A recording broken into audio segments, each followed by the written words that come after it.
میں 7ویں کلاس میں تھی۔ ہمارے ساتھ ایک لڑکی نورین بھی اسکول جایا کرتی تھی۔ اسے پیار سے سب نوری بلاتے۔ اس لڑکی کا باپ فوت ہو چکا تھا۔ وہ بیوہ ماں اور بوڑھی نانی کے ساتھ ایک کمرے کے کچے گھر میں رہتی تھی جو اس کے باپ کی ملکیت تھا۔ نوری کی ماں بڑی محنتی عورت تھی۔ شوہر کے بعد سسرال والوں نے اس سے ناتا نہ رکھا۔ میکے میں محتاج ماں کے سوا کوئی نہ تھا۔ جو نابینا تھی۔ ایک بھائی تھا جو کمانے کی خاطر شہر چلا گیا اور وہاں شادی کر لی۔ سسرال کا سہارا ملا تو لوٹ کر نہ آیا۔ اب نوری کی ماں سکینہ خالہ کے پاس رہ ہی کیا گیا تھا ایک بیوگی کے سوا۔ اس نے اکیلے ہی حالات سے مقابلہ کرنے کی ٹھان لی۔ بیٹی کی خاطر دوسری شادی کا خیال دل سے نکال دیا اور نوری کے سارے زندگی کے دن حوصلے کے ساتھ بسر کرنے لگی۔ صبح سے شام تک سکینہ خالہ بیچاری محلے کے گھروں میں متفرق کام کرتی۔ کسی کی رضائیاں اور لحاف سیتی، کسی کے گھر کا نمک مرچ چکی پر پیس دیتی اور کسی کے کپڑے لا کر دھو دیتی۔ اس طرح جو بھی اس محنت کے عوض اجرت ملتی، خالہ اپنی بچی اور نابینا ماں کا پیٹ پال رہی تھی۔ ان لوگوں نے بے شک کبھی اچھے دن دیکھے تھے۔ ان کا گھر بھی کھاتے پیتے اور خوشحال لوگوں کے محلے میں تھا۔ خالہ کا دل بھی چاہتا تھا کہ اس کی نوری اسکول جائے اور پڑھ لکھ کر زیور تعلیم سے آراستہ ہو جائے۔ وہ خود تو شادی کر کے دکھوں سے نجات نہ پا سکی تھی، تبھی بیٹی کو کسی قابل بنانا چاہتی تھی۔ نورین بہت معصوم لڑکی تھی، مجھ سے 1 سال بڑی تھی۔ ہم سب ساتھ اسکول جایا کرتے تھے۔ وہ تمام رستہ ہمارے ہمراہ خاموش چلتی رہتی۔ کبھی کبھار گھر میرے میں بھی آ جاتی تھی۔ ہمارے پڑوس میں ایک خاتون رہتی تھی جن کو سب حاجرہ باجی بلاتے تھے۔ وہ ہم سے کافی بڑی تھیں۔ ان کے ساتھ ان کا بھائی راشد رہتا تھا جو انجینئر بن رہا تھا۔ پڑھائی کے سلسلے میں اکثر شہر سے باہر رہتا، البتہ باجی گھر پر ہی ہوتی تھیں۔ جب کبھی کوئی سبق مشکل لگتا ہم ان کے پاس چلے جاتے۔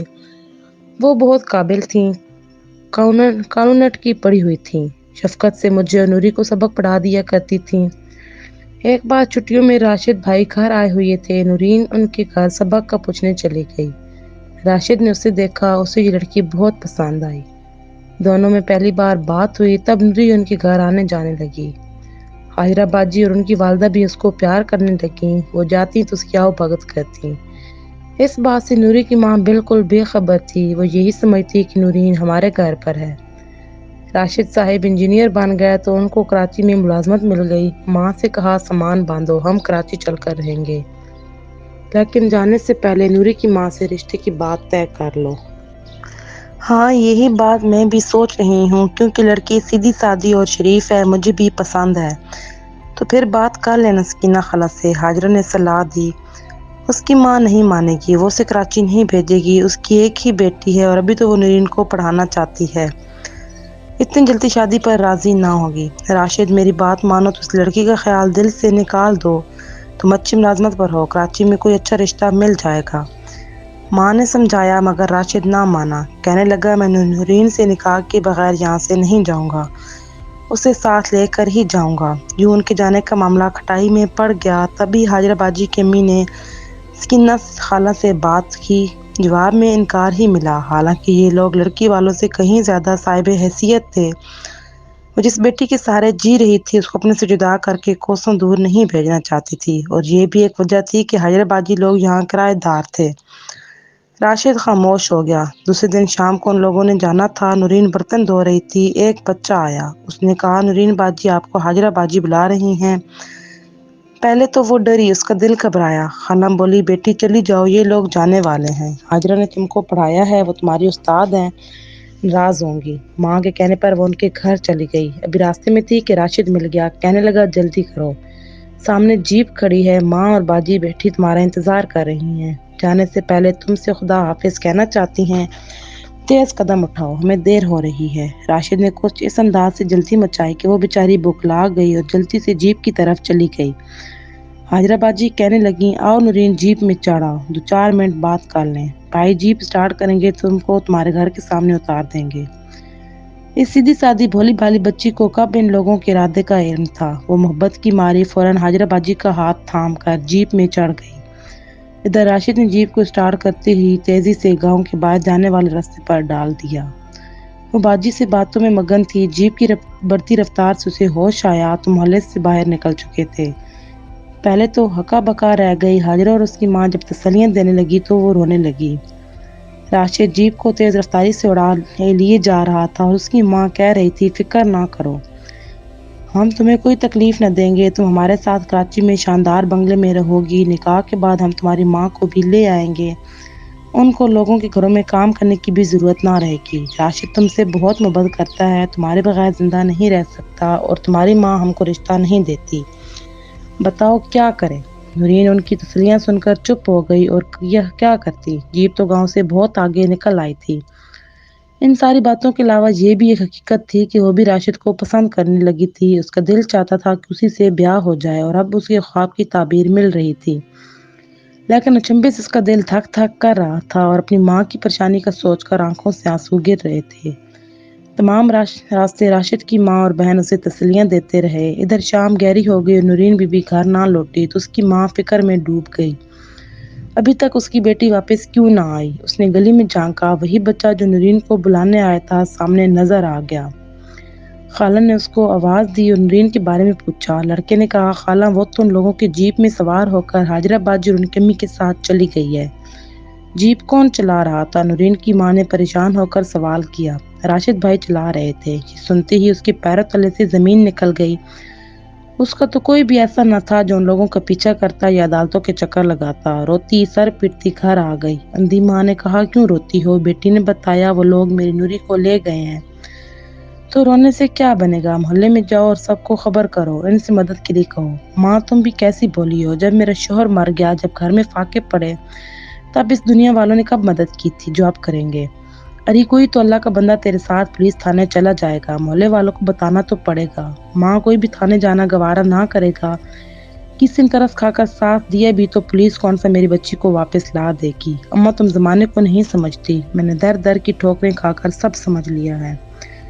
دراصل لوگوں کے بارے میں جو اس کے مشاہدے اور تجربے نے خالہ کو سکھایا وہی اس کی رائے تھی، تاہم وہ فرداً فرداً محلے کے ہر گھر میں گئی اور ان سے جا کر اپنا دکھ کہا۔ سب نے ہی یہی جواب دیا، تم خود ہی تو روز نورین کو ان کے گھر بھیجا کرتی تھی پڑھائی کے بہانے، اب روتی ہو؟ پتہ نہیں تھا کہ ان کے ہاں جوان لڑکا ہے، کیوں اعتبار کیا؟ تمہاری لڑکی کی بھی مرضی ہوگی، ہم تم کو تھانے لے چلتے ہیں، مگر سوچ لو تھانے رپٹ لکھوانے جاؤ گی تو یاد رکھنا پولیس خود تمہارے گلے پڑ جائے گی، کوئی ایسا معاملہ نہ بھی ہوا تو وہ بنا دیں گے، ایسے سادہ بات پر تو رپٹ درج نہیں ہو سکتی، بہتر ہے صبر کر جاؤ۔ یہ تھے محلے والوں کے عذر اور تبصرے۔ مایوس ہو کر اس مظلوم نے سوچا ان لوگوں سے بنتی کرنے کے بجائے اپنی مدد آپ کرنا چاہیے، ورنہ یہ لوگ باتیں بنا بنا کر کلیجہ چھلنی کرتے رہیں گے۔ بس اس نے اپنی بوڑھی اور اندھی ماں کا بھی خیال نہ کیا، بیٹی کی محبت میں ساری جمع پونجی اٹھائی، شہر کراچی کو روانہ ہو گئی۔ کراچی پہنچی تو یہاں انسانوں اور گاڑیوں کا سیلاب دیکھ کر حواس باختہ ہو گئی۔ اتنے بڑے اور مشینی شہر میں تو اس کی حیثیت ایک تنکے سے بھی کم تھی، جو تند ہوا میں ادھر ادھر بھٹکتا پھرتا ہے، پتہ نہیں یہ بیچاری پھر کہاں کھو گئی۔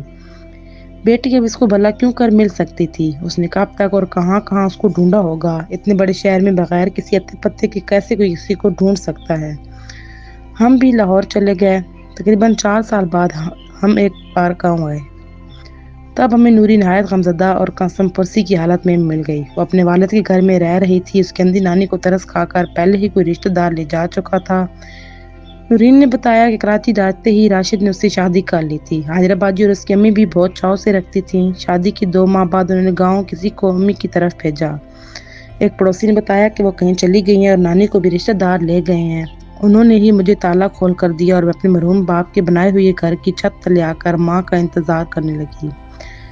کراچی میں بے شک شاندار گھر تھا، گاڑی بھی تھی، مگر 2 سال بعد ہی راشد کا جی مجھ سے اکتا گیا۔ اس نے نظریں بدلی تو ان کی ماں اور بہن کا رویہ بھی بدل گیا۔ اس وقت تک میں ایک بچی کی ماں بن چکی تھی، بچی کو خسرہ نکلی اور اللہ نے یہ خوشی بھی واپس لے لی۔ بیٹی کے مرتے ہی راشد نے چھٹکارا پانے کی سوچی اور ایک روز معمولی بات کا بہانہ بنا کر مجھے طلاق دے دی اور مجھے گاؤں سے میں بھیج دیا۔ اس کی یہ درد بھری داستان سن کر مجھے بھی رونا آ گیا، لیکن کیا کر سکتی تھی، ہم بھلا کہاں راشد سے الجھنے جاتے۔ نورین کی تو قسمت میں یہی لکھا تھا کہ بیٹی بھی مر گئی اور ماں بھی اسے نہ ملی۔ ادھر وہ ماں کو یاد کر کر کے روتی جو اسے شہر ڈھونڈنے گئی تھی اور ہمیشہ کے لیے کھو گئی، پھر بیٹی کو یاد کر کر کے تڑپتی جو اس کے پاس ہوتی تو جینے کا کوئی آسرا تو ہوتا۔ خدا کرے دنیا میں کوئی عورت بے سہارا نہ ہو۔ اس دھچکے کے بعد نورین بی بی نے دوبارہ شادی نہ کی۔ جیسے اس کی ماں محلے والوں کے گھروں میں محنت کر کے زندگی کی ڈگر کو کھینچا کرتی تھی، اس نے بھی بکی عمر اسی طرح محنت مشقت کر کے گزار دی، اور وہ جو اسے جیپ میں دھوکے سے چڑھا کر لے گئے تھے پھر کبھی واپس نہ